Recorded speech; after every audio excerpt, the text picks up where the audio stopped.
China se ha convertido en la gran sombra que amenaza la supremacía económica de Estados Unidos. Su industria no se detiene, sus exportaciones inundan el planeta y muchos la ven como el nuevo líder mundial. Pero, ¿qué pasa si te digo que detrás de esa imagen de potencia sólida se esconde un problema gigantesco? Un problema que podría hacer tambalear no solo a China, sino a toda la economía global. Hoy vas a descubrir por qué la deuda de China es hasta un 300% mayor que la de Estados Unidos, y por qué este es un riesgo que no podemos ignorar. Acompáñame. Durante años, la atención ha estado puesta en la deuda estadounidense.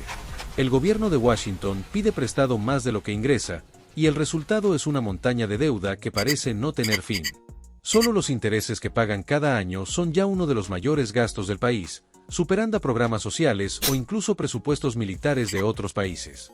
La ventaja de Estados Unidos es que controla el dólar, la moneda de reserva mundial. Eso le da un margen de maniobra que otros países no tienen, puede endeudarse más tiempo sin caer de inmediato en crisis. Pero eso no significa que sea gratis. Tarde o temprano, alguien paga, los trabajadores con más impuestos, la población con inflación o las próximas generaciones con una recesión más dura. En contraste, China proyecta una imagen de disciplina.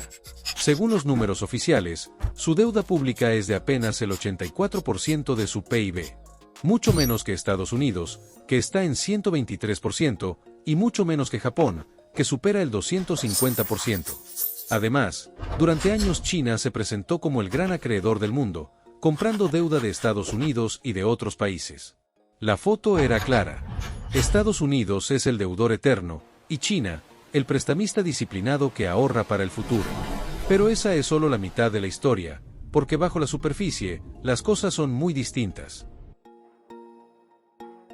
Cuando uno escarba un poco más, aparece la otra cara. Los gobiernos provinciales en China han tomado préstamos masivos para financiar megaproyectos, carreteras, aeropuertos, estadios, ciudades enteras. Solo esa deuda regional equivale ya a más del 160% del PIB del país. Y eso no es todo. China tiene cientos de miles de empresas estatales. Oficialmente funcionan como compañías privadas, pero en realidad son brazos del Estado.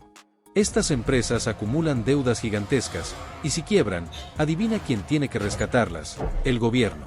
Al sumarlo todo, la deuda total de China supera el 300% de su PIB.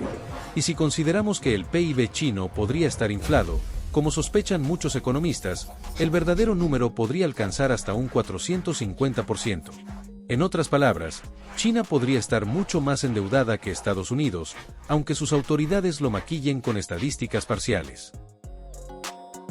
La diferencia clave es cómo se organiza esa deuda. En Estados Unidos, la gran mayoría está en manos del gobierno federal, con un sistema transparente y cifras claras. En China, en cambio, la deuda está fragmentada: gobiernos locales, bancos estatales, empresas públicas, todos endeudados. Además, el sistema financiero chino no funciona como un mercado libre. Las tasas de interés son artificialmente bajas porque los inversionistas no tienen otra opción. El gobierno impide que el dinero salga del país. Y el mercado bursátil, lejos de ser una alternativa, está controlado por el Partido Comunista. Muchas compañías en la bolsa no priorizan generar ganancias para sus accionistas, sino cumplir objetivos políticos. Aquí aparece otra gran diferencia con Estados Unidos. En la economía norteamericana, el consumo de los hogares representa casi el 70% del PIB. Los estadounidenses son literalmente expertos en gastar. En China, en cambio, el consumo apenas llega al 39% del PIB. La gente ahorra de forma masiva. ¿Y dónde ponen ese dinero? En bienes raíces. Comprar una casa en China no es solo tener un techo, es la inversión por excelencia. El problema es que los precios se han disparado. En Pekín, una vivienda cuesta 35 veces el ingreso promedio. Eso hace que millones de familias se endeuden de por vida para poder acceder a una propiedad. El resultado es una burbuja inmobiliaria gigantesca, acompañada de un fenómeno poco común en economías grandes: la deflación. Los bienes de consumo se mantienen baratos porque la gente gasta casi todo en casas. Para alimentar este modelo, China ha creado dinero como nunca antes. Desde el año 2000, su masa monetaria se ha multiplicado por 16, mucho más rápido que la de Estados Unidos. ¿Cómo lo hacen? A través de bancos estatales que literalmente inventan crédito y lo entregan a gobiernos locales y empresas públicas. Lo sorprendente es que esto no ha generado una inflación brutal como en otros países. ¿Por qué? Porque los consumidores chinos son tan frugales que ese exceso de dinero no se refleja en el supermercado, sino en el mercado inmobiliario. En otras palabras, la inflación se esconde en el ladrillo.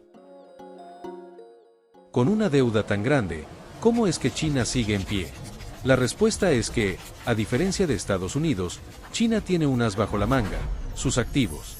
El Estado es dueño de la tierra, de las principales empresas y de gran parte de la infraestructura. Según estimaciones, su patrimonio neto podría superar los 40 billones de dólares. Eso significa que, al menos en teoría, China podría vender parte de esos activos y reducir su deuda. Pero claro, eso sería reconocer la magnitud del problema, algo que el Partido Comunista no parece dispuesto a hacer. Estados Unidos y China son como dos gigantes con pies de barro. Estados Unidos gasta más de lo que tiene y confía en el dólar como salvavidas. China esconde una deuda colosal bajo capas de gobiernos locales, bancos y empresas estatales, mientras su población apenas consume y apuesta todo a la burbuja inmobiliaria. El mundo suele presentar esta rivalidad como una competencia, como si hubiera un ganador claro. Pero la verdad es que si uno cae, el otro también sufrirá. No habrá vencedores, solo perdedores. La diferencia es que Estados Unidos muestra sus problemas al mundo, mientras China los guarda bajo llave. Y ahora la pregunta es para ti: ¿quién crees que caerá primero? ¿China, Estados Unidos, o los dos al mismo tiempo arrastrando al mundo entero? Si llegaste hasta aquí, gracias por acompañarnos. No olvides suscribirte, dejar tu comentario con tu opinión sobre esta rivalidad y compartir este video con alguien que todavía cree que China es indestructible. Nos vemos en el próximo análisis, aquí en Orbafin.